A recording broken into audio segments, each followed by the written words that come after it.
ರೀ ದೊಡ್ಡ ಮಂದಿಗೆ ಅಂದ್ರೆ ದೊಡ್ಡ ಮಂದಿಗೆ ಎಷ್ಟು ಬೇಕನ್ಪ ಅಂತ ಕಾಮೆಂಟ್ ಮಾಡತ್ತಾರ. ದೊಡ್ಡ ಮಂದಿ ಸಣ್ಣ ಮಂದಿ ಎಲ್ಲರಿಗೂ ನಮಸ್ಕಾರ ರೀ. ಏನಪ್ಪ ಅಂದ್ರೆ ಮತ್ತು ಅದೇನು ಇನ್ನೊಂದು ಹೊಸದು ಏನು ತರಕ್ಕೆ ಹೊಂಟಪ್ಪ ಅಂತ ಅನ್ನಕತ್ತೀರಿ ಏನು ರೀ. ಏನಿಲ್ಲ ರೀ, ನಮ್ಮ ಯೂಟ್ಯೂಬ್ ಚಾನಲ್ ಉದ್ಯೋಗ ಚರಿತ್ರೆ ಎಂಬಂಥ ಯೂಟ್ಯೂಬ್ ಚಾನಲನ್ನು ಲೈಕ್ ಮಾಡಿ, ಶೇರ್ ಮಾಡಿ, ಸಬ್ಸ್ಕ್ರೈಬ್ ಮಾಡಿ, ಹಾಗೆ ಇನ್ಸ್ಟಾಗ್ರಾಮ್ ಒಳಗೆ ಫಾಲೋ ಮಾಡಿ ಅಂತ ಕೇಳ್ಕೊತೀನಿ. ಅಷ್ಟೇ ಅಲ್ಲದೆ ಮತ್ತೊಂದು ವಿಷಯ ಏನು ತಂದಪ್ಪ ಅಂತಂತೀರೇನು ರೀ. ಏನಿಲ್ಲ ರೀ, SSP ಸ್ಕಾಲರ್ಶಿಪ್ ಲಾಸ್ಟ್ ಡೇಟ್ ಏನಂದಿದ್ರು ಅಂದ್ರೆ ಲಾಸ್ಟ್ ಡೇಟ್ ಇದೇ 10ನೇ ತಾರೀಕು ಲಾಸ್ಟ್ ಡೇಟ್ ತಂದಿದ್ದರು ರೀ. ಅದನ್ನು ಎಕ್ಸ್ಟೆಂಡ್ ಮಾಡ್ಯಾರ. ಅದ್ರ ಬಗ್ಗೆ ನೋಡೋಣ. ಮತ್ತು ಅದೇ ರೀತಿ SSPಯನ್ನು ಯಾವ ರೀತಿ ಅಪ್ಲೈ ಮಾಡೋಣ, ರಿನ್ಯೂವಲ್ ಆಫ್ ಪ್ರೈಸ್ ಯಾವ ರೀತಿ ಅಪ್ಲೈ ಮಾಡೋಕ್ಕೆ ಬರುತ್ತೆ ಎಂಬುದನ್ನು ನಾವು ಈ ವಿಡಿಯೋದಲ್ಲಿ ನೋಡೋಣ.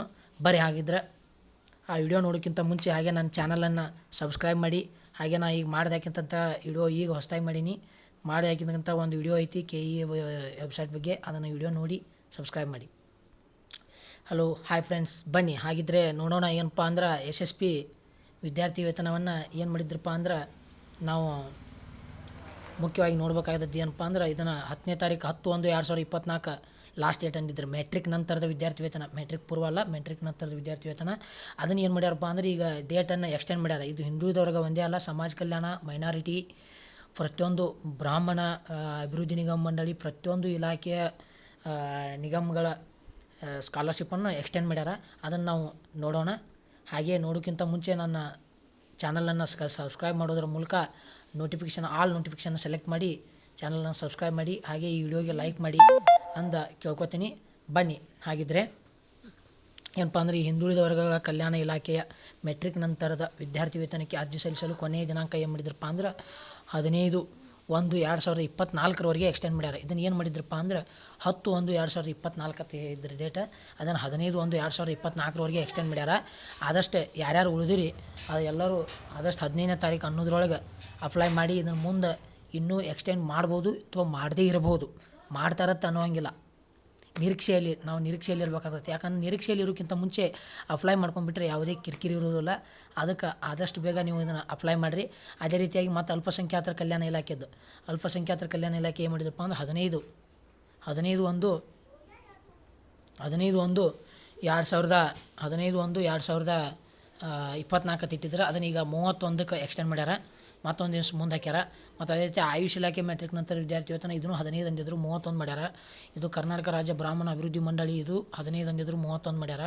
ಕಾಲೇಜು ಮೆಟ್ರಿಕ್ ನಂತರ ವಿದ್ಯಾರ್ಥಿ ವೇತನ ಇದನ್ನು 15 ಅಂದಿದ್ರು 31 ಮಾಡ್ಯಾರ. ಸಮಾಜ ಕಲ್ಯಾಣ ಇಲಾಖೆ ಮೆಟ್ರಿಕ್ ನಂತರದ್ದು ಇದು 30/1/2024 ಅಂದಿದ್ರು. ಇದನ್ನು ಮತ್ತೆ 14 ದಿನ ಎಕ್ಸ್ಟೆಂಡ್ ಮಾಡ್ಯಾರ. 14/2 2ನೇ ತಿಂಗಳವರೆಗೆ ಎಕ್ಸ್ಟೆಂಡ್ ಮಾಡ್ಯಾರ. ತಾಂತ್ರಿಕ ಶಿಕ್ಷಣ ಇಲಾಖೆ ಮೆಟ್ರಿಕ್ ನಂತರದ್ದು ಇದನ್ನು 29/2 ಮಾಡ್ಯಾರ. ಪರಿಶಿಷ್ಟ ಪಂಗಡಗಳದ್ದು 31/3 ಮಾರ್ಚ್ವರೆಗೆ ಮಾಡ್ಯಾರ.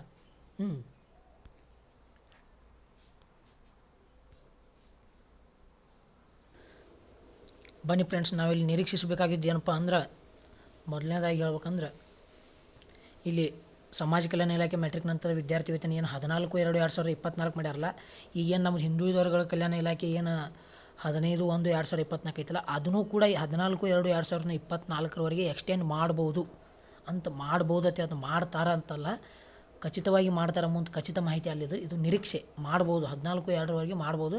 ಅಲ್ಲಿ ತನಕ ನೀವು ನಿರೀಕ್ಷೆ ಮಾಡಬೇಡ್ರಿ. ಆದಷ್ಟು ಬೇಗ 15/1 ಅನ್ನೋದ್ರೊಳಗೆ ಹಾಕೋರಿ ಅಪ್ಲಿಕೇಶನನ್ನು ಅಪ್ಲೈ ಮಾಡಿ. ಅದನ್ನು ಯಾವ ರೀತಿ ಅಪ್ಲೈ ಮಾಡ್ಬೋದು ಎಂಬುದನ್ನು ನಾವು ಇದೇ ವಿಡಿಯೋದಲ್ಲಿ ನೋಡೋಣ. ಬನ್ನಿ ಫ್ರೆಂಡ್ಸ್, ಇಲ್ಲಿ ಏನು ನೀವು ಆಲ್ರೆಡಿ ರಿಜಿಸ್ಟ್ರ್ ಇದ್ದರೆ ಈ 24ನೇ ಮೆಟ್ರಿಕ್ ನಂತರ ವಿದ್ಯಾರ್ಥಿ ವೇತನ ಅರ್ಜಿ ಸಲ್ಲಿಕೆ ಇಲ್ಲಿ ಕ್ಲಿಕ್ ಮಾಡಿ. ರಿಜಿಸ್ಟ್ರ್ ಇರ್ಲಿಕ್ಕಂದ್ರೆ ಇಲ್ಲಿ ಕ್ಲಿಕ್ ಮಾಡಿ. ಇದನ್ನು ಮತ್ತೊಂದು ವಿಡಿಯೋದಲ್ಲಿ ಯಾವ ರೀತಿ ರಿಜಿಸ್ಟರ್ ಆಗ್ಬೇಕು ಅನ್ನೋದನ್ನು ನಾನು ಹೇಳ್ತೀನಿ. ಈಗ ರಿಜಿಸ್ಟ್ರ್ ಇದ್ದವ್ರು ಏನು ಮಾಡ್ಬೇಕಪ್ಪ ಅಂದ್ರೆ ಇಲ್ಲಿ ರಿಜಿಸ್ಟರ್ ಆಗಿ ಸರ್ವರ್ ಎನೇಬಲ್ಡ್ ಇದೆ. ಹಾಯ್ ಫ್ರೆಂಡ್ಸ್, ಬನ್ನಿ ನಾವು ಇಲ್ಲಿ ಯಾವ ರೀತಿ ಅಪ್ಲೈ ಮಾಡ್ಬೋದು SSP ಎಂಬುದನ್ನು ನಾನು ತೋರಿಸ್ತೀನಿ ತಂದಿದ್ದೆ. ಆದರೆ ಸರ್ವರ್ ಎರರ್ ಇದೆ ಫ್ರೆಂಡ್ಸ್. ಆದ ಕಾರಣ ಯಾವ ರೀತಿ ಇದನ್ನು ರಿಜಿಸ್ಟರ್ ಆಗಬೇಕು, SSPಯಲ್ಲಿ ಯಾವ ರೀತಿ ರಿಜಿಸ್ಟ್ರೇಷನ್ ಮಾಡ್ಕೋಬೇಕು